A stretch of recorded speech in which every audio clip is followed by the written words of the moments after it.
This magazine is called Beyond Today.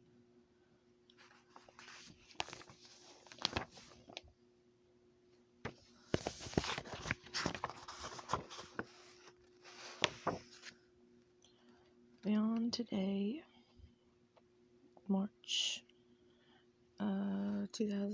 April 2020.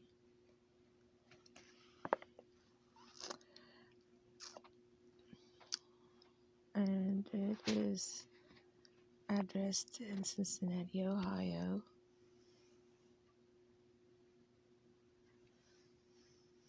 Sincerely, Scott Ashley, Managing Editor. I'm going to read just a tidbit of the article on page 13. It's called, How Does Christ's Suffering Help in Our Suffering? And I'm going to just read a little paragraph out of this article. And it's called Sci-fi Utopias in Contrast. And it says,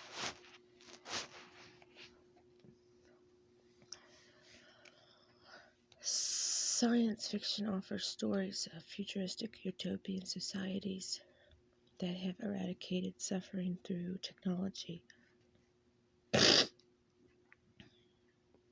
curing disease, ending war and poverty, controlling accidents, sometimes even conquering death by artificial immortality.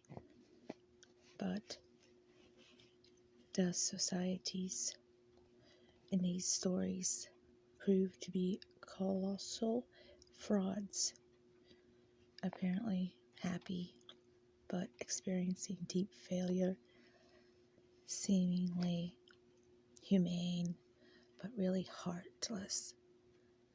The elimination of suffering turns out to be the elimination of humanness. These utopian societies become dystopian, denoting an imagined state or society where there is great suffering or justice or injustice. Don't get me wrong, there will yet be a truly perfect society, but not one brought about by man. Instead, God will ultimately establish his kingdom over all nations, at last bringing true peace and joy to the world. This will be unlike any sci-fi vision. One of the most famous science fiction utopias is that of the 1931 book Brave New World by Aldous Huxley, ranked 5th on a list of the 100 best English language novels on the 20th century. The story setting is London in the year 2540. The publisher describes it as a streamlined, soulless Eden where there is no suffering. On the surface, everyone is happy through endless combinations of mindless games, the wonder drug soma, and free sex. Fundamental human relationships, such as families and motherhood, are relics of the past.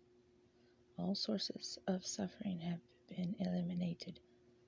The characters in the book are happy because they're not really human. The only true human character in the story maintains his humanity only by suffering.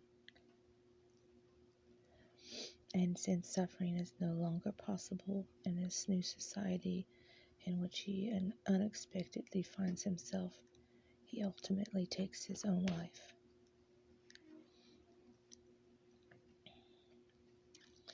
What's missing in these imaginary societies is not just suffering, but the freedom of choice for everyone that could lead to suffering, or, on the other hand, to truly positive results.